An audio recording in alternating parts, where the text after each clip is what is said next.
Hello दोस्तों, स्वागत है आपका अपने यूट्यूब चैनल ट्रेडिंग पाठशाला में। चलिए देख लेते हैं कल मार्केट कहाँ मोमेंटम कर सकता है और उसके पीछे का लॉजिक क्या है।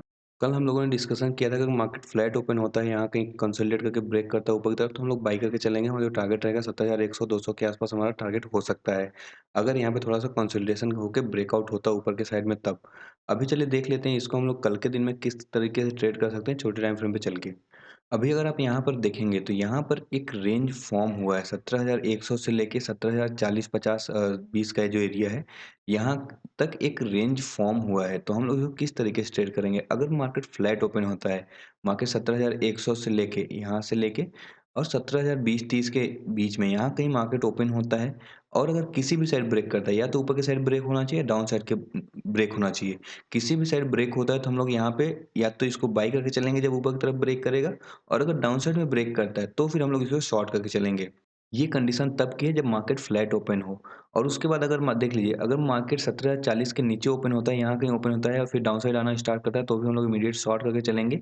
और अगर इसके नीचे ओपन हो जाता है तो फिर हमारा जो सपोर्ट एरिया हमारे पास आ जाता है, ये आ जाता है लगभग 17,960 से लेके 17,000 तक का, सॉरी 16,960 से लेके 17,000 का एरिया, ये एक सपोर्ट की तरह भी काम करने वाला है। अगर आप यहाँ पर देखेंगे, यहाँ पे भी कंसोलिडेशन हुआ था, उसके बाद ब्रेकआउट हुआ एक तरीके से, और उसके बाद अभी मार्केट फिर से हॉल्ट कर रहा है। तो ये किसी भी साइड जब भी ब्रेक करेगा तब हम लोग इसमें ट्रेड इनिशिएट करेंगे। अगर बड़ा गैप अप या फिर गैप डाउन ओपन हो जाता है, यहाँ से अगर मैं थोड़ा सा इसको इधर करूँ, तो यहाँ पर आपको दिख रहा है कि 17,100 पे एक रेजिस्टेंस एरिया हुआ करता था, यहीं से इसने रेजिस्टेंस लिया और इसके बाद यहाँ से होल्ड किया है। अब होल्ड करने के बाद देखिए ऊपर के लेवल पे भी मार्केट होल्ड कर रहा है।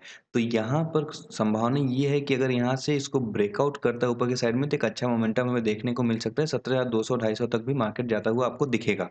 लेकिन अगर इसको डाउन साइड में ब्रेक कर देता है इस रेंज को, तो फिर हमें एक अच्छा फॉल भी देखने को मिल सकता है, जो कि 16,950 इस लेवल तक का हो सकता है। और अगर मार्केट गैप डाउन ओपन होता है, यहाँ कहीं नीचे आना स्टार्ट होता है, तो हम लोग फिर वेट करेंगे। यहाँ पे देखेंगे कि 16,950 का ये जो एरिया है, यहाँ पर मार्केट किस तरीके से बिहेव कर रहा है। अगर यहाँ से फिर से होल्ड करके नीचे की तरफ ब्रेक करता है, तो फिर हम लोग शॉर्ट करेंगे। और यहाँ से अगर ऊपर की तरफ निकलना शुरू होता है, तो फिर हम लोग बाई करके भी चल सकते हैं। हो सकता है थोड़ा सा पुल बैक आए, पुल बैक आने के बाद थोड़ा सा फिर से ऊपर की तरफ मोमेंटम स्टार्ट करें। अगर गैप डाउन ओपनिंग होता है तो, और फिर हम लोग देखेंगे यहाँ पर अगर नीचे भी ब्रेक कर देगा तो भी हम लोग शॉर्ट करके चलेंगे, तो फिर हमारा टारगेट हो जाएगा इस लेवल के आसपास। हमारा जो टारगेट होना चाहिए 16,800 के आसपास फिर टारगेट हो जाएगा।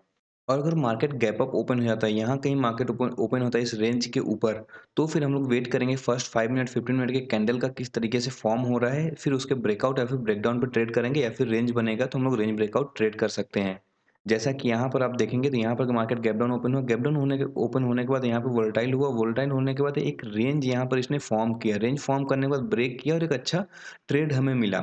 तो अगर बड़ा gap up gap down open हो जाता है, तो फिर हम लोग वेट करेंगे, या फिर इस स्थिति में आप क्या कर सकते हैं, अगर मार्केट रेंज बाउंड हो जाए एक साइड वाइज हो, तो आप यहाँ पे लॉन्ग स्ट्रैंगल बना के भी जा सकते हैं। क्योंकि यहाँ पर जब इस तरीके का रेंज फॉर्म होता है, तो किसी भी साइड एक अच्छा ब्रेकआउट हो सकता है, किसी भी साइड में एक अच्छा मोमेंटम हो सकता है। तो यहाँ पर जब आप लॉन्ग स्ट्रैंगल बनाते हैं, तो यहाँ पर होता है कि किसी भी साइड में एक अच्छा मोमेंटम होना चाहिए। मतलब कि जो घटने का रेट है, कॉल ऑप्शन और फिर पुट ऑप्शन के जो प्राइस का घटने का रेट है, वो कम होना चाहिए, और जो बढ़ने का रेट है, स्पीड है, वो तेज होना चाहिए, तब हमारे इसमें प्रॉफिट होता है। तो इस तरीके से अगर किसी भी साइड वन साइड मोमेंटम अच्छा मोमेंटम होता है, तो उस समय पर हमारा जो प्रीमियम है वो बढ़ता तेजी से है, लेकिन डीके नहीं होता उतनी तेजी से, तो हमें प्रॉफिट होता है इसमें। और इसकी अच्छी बात ये होती है कि इसमें पोजीशन हेज्ड होता है, किसी भी साइड मार्केट जाए वहां पर आपको प्रॉफिट हो सकता है। लेकिन इसमें कंडीशन यही है कि हाँ, मार्केट में मोमेंटम होना चाहिए। जब भी इस तरीके के साइडवेज मार्केट होते हैं, तो उसके बाद एक्सपेक्टेशन यही रहता है कि मार्केट यहाँ से मोमेंटम करेगा। अभी चलिए देख लेते हैं बैंक निफ्टी में क्या पॉसिबिलिटी बन रही है, इसको हम लोग किस तरीके से ट्रेड कर सकते हैं। बैंक निफ्टी एनालिसिस करने से पहले मैंने आपको टेलीग्राम पे कुछ ट्रेड्स दिए थे, वो डिस्कस कर लेता हूँ यहाँ पर, फिर उसके बाद हम लोग आगे बढ़ते हैं। तो मैंने आपको यहाँ पर टेलीग्राम पे जब ये चार्ट्स का फॉर्मेशन हो रहा था, मैंने ये चार्ट आपको दिया था ट्रेड करने के लिए। यहाँ पे पुट में अगर आप देखेंगे, तो पुट में एक अच्छा सेटअप फॉर्म हो रहा था, एक रेंज बना हुआ था, रेंज बनने के बाद एक ब्रेक कर रहा था। यहाँ पे मैंने पुट का चार्ट आपको दिया था। इसके बाद मैंने यहाँ पे नीचे की तरफ अगर आप, फिर उसके बाद मैंने एक चार्ट शेयर किया आपको, कि यहाँ पर कॉल ऑप्शन का चार्ट मैंने शेयर किया, और फिर स्पॉट का चार्ट शेयर किया। और यहाँ पर मैंने आपको बोला कि अब यहाँ पर हम लोग सी में एंट्री ले सकते हैं, क्योंकि यहाँ पर रेंज का ब्रेकआउट हुआ, ब्रेकआउट होने के बाद थोड़ा-सा रिट्रेसमेंट हुआ, और यहाँ पे एक अच्छा मोमेंटम देखने को मिला। इसने लगभग 450 के आसपास का हाई लगाया। इसके बाद एक और चार्ट मैंने आपको शेयर किया था, ये तो आपको देखेंगे प्योर रेंज ब्रेकआउट ट्रेड था। इसके बाद मैंने आपको एक और चार्ट शेयर किया। यहाँ पर देखेंगे तो 5 मिनट कैंडल्स में यहाँ पर एक एम पैटर्न का फॉर्म हुआ, लेकिन अगर आप ऑप्शन के चार्ट में देखेंगे तो यहाँ कोई बड़ा मोमेंटम यहाँ पर दिख नहीं रहा था। इस वजह से मैंने इसको इग्नोर करने के लिए बोला और टाइम भी हो गया था। और अगर आप यहाँ पर देखेंगे तो ये यहाँ पर आपको सपोर्ट, 1 सेकंड, यहाँ पर एक इमीडिएट सपोर्ट भी आ रहा था, तो एक अच्छा हमें रिस्क टू रिवॉर्ड वाला ट्रेड नहीं मिलता। लेकिन यहाँ पे एट द एंड में मार्केट फॉल हुआ बहुत तेज़ी से, तो ये पुट का चार्ट बढ़ा। लेकिन ये जो सडन फॉल होते हैं, इसको हम लोग प्रेडिक्ट नहीं कर सकते हैं, ये कभी भी आ सकते हैं।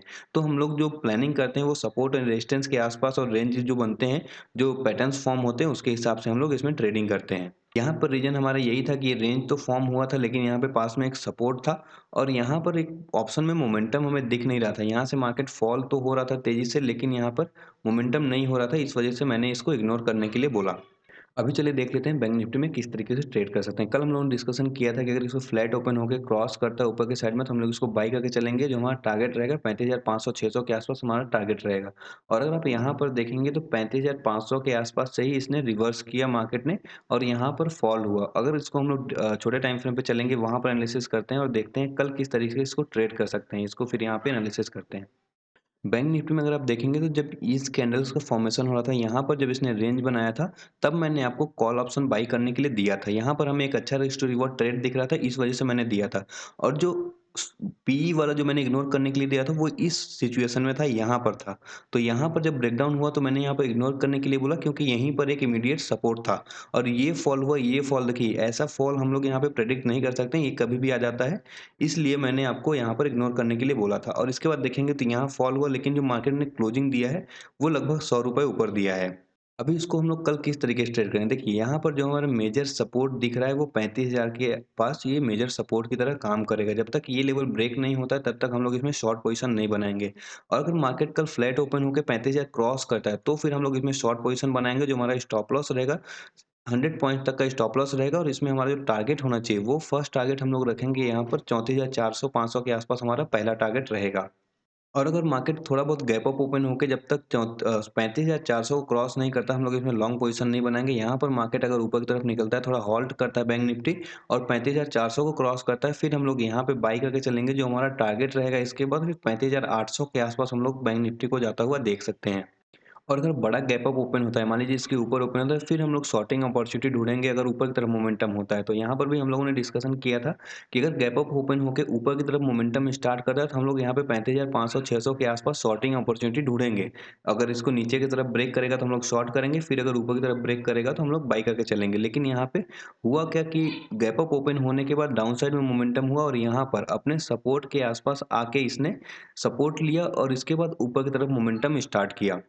तो यहाँ पर देखिए, यहाँ पर जब नीचे आता है और फिर अपने सपोर्ट के, 1 सेकंड थोड़ा ड्राइंग हटाता हूँ तो आपको क्लियर दिखेगा। जब यहाँ पर डाउन साइड आता है, तो यहाँ पर अब जो कल का क्लोजिंग प्राइस रहता है, ये एक सपोर्ट की तरह काम करता है। यहाँ पर देखिए, यहाँ पर अगर हॉल्ट कर रहा है, तो फिर यहाँ पे थोड़ा-सा वेट करेंगे आप। अगर इसको डाउन साइड या ऊपर साइड किसी भी साइड ब्रेक करेगा, यहाँ पे लॉन्ग या शॉर्ट करके आप चल सकते हैं। तो कल अगर बड़ा gap up, gap down open हो जाता है, तो फिर हम लोग प्राइस एक्शन का वेट करेंगे। फर्स्ट 15 मिनट, आधे घंटे देखेंगे किस तरीके से मार्केट बिहेव कर रहा है, उसके बाद ट्रेड करेंगे। अभी चलिए कुछ स्टॉक देख लेते हैं जिन्हें हम कल के लिए ट्रेड कर सकते हैं। पहला स्टॉक है टीसीएस। टीसीएस अगर आप देखेंगे तो यहाँ पे ब्रेकआउट लेवल पे खड़ा है। अगर इसको ऊपर की तरफ क्रॉस करता है, यहाँ पर अगर आप देखेंगे तो जो 3662 का एरिया है, 65 का एरिया है, ये एक इंपॉर्टेंट रेजिस्टेंस की तरह काम कर रहा है। अगर इसको कल क्रॉस करता है तो आपको एक अच्छा मोमेंटम देखने को मिलेगा, जो कि 3700 तक का हो सकता है। तो इसको हम लोग किस तरीके से ट्रेड करेंगे, चलिए छोटे टाइम फ्रेम पे चल के देख लेते हैं। तो यहाँ पर अगर टीसीएस 3670 को क्रॉस करता है, तो फिर हम लोग बाई करके चलेंगे। जो हमारा स्टॉप लॉस रहेगा 3650, या फिर आप अपना इस स्विंग के नीचे 3660 के आसपास अपना स्टॉप लॉस, सॉरी 55 के आसपास अपना स्टॉप लॉस रखेंगे। जो हमारा टारगेट रहेगा 3700 के आसपास टारगेट रहेगा। अगला स्टॉक है हिंदुस्तान यूनिलीवर। हिंदुस्तान यूनिलीवर देखेंगे तो ये एक इम्पोर्टेंट सपोर्ट हुआ करता था, अभी ये ब्रेक हो चुका है। ब्रेक होने के बाद यहाँ पर एक बार टेस्ट हुआ, फिर डाउन साइड आया।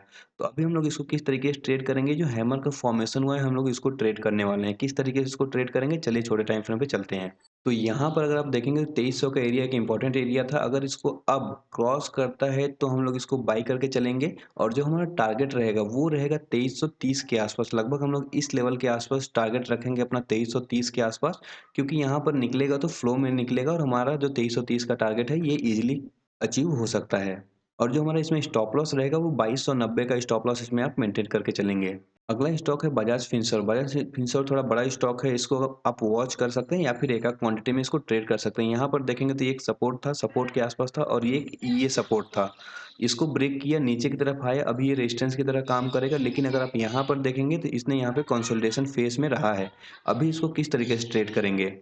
यहाँ पर आपको एक क्लियर रेंज दिख रहा है 16,170 और यहाँ पर अगर देखेंगे तो जो ये एरिया है, यही एरिया एक इम्पोर्टेंट रेजिस्टेंस की तरह है। तो यहाँ पर अगर 16,200 को ये क्रॉस करता है ऊपर की तरफ, तो आप यहाँ पे बाई करके चल सकते हैं। जो आपका टारगेट होना चाहिए, यहाँ पर जो टारगेट होगा वो 16,600 के आसपास या फिर 400 के आसपास। पहला टारगेट आप 400 के आसपास रखें और दूसरा टारगेट आप 16,600 के आसपास रख सकते हैं।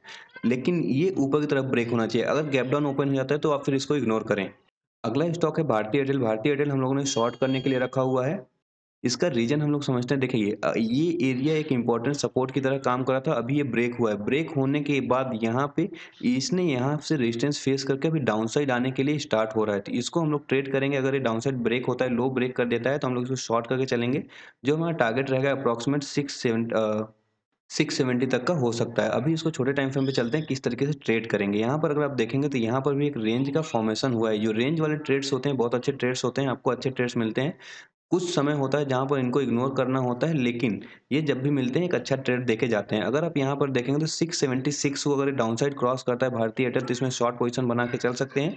जो आपका स्टॉप लॉस होना चाहिए वो आप इस स्विंग के ऊपर का मेंटेन करके चल सकते हैं 683 का, या फिर अपना ये जो बनाया है स्विंग, इसके हाई का आसपास का 682 81 के आसपास का अपना स्टॉप लॉस मेंटेन करके चल सकते हैं। जो आपका टारगेट होगा 664, ये जो लेवल है 664 से लेके ये एरिया जो है 670 तक का, इस एरिया में आपका टारगेट होना चाहिए। या तो आप यहाँ पे बुक कर लें या फिर अगर फ्लो में आता है तो आपको इस लेवल तक का भी टारगेट देखने को मिल सकता है। तो दोस्तों आज के लिए बस इतना ही। आशा करता हूँ इस वीडियो में कुछ नया सीखने को मिला होगा। वीडियो अच्छा लगा हो तो वीडियो को लाइक करें, अपने दोस्तों के साथ शेयर करें और चैनल को सब्सक्राइब कर लें। थैंक यू, धन्यवाद, जय हिंद।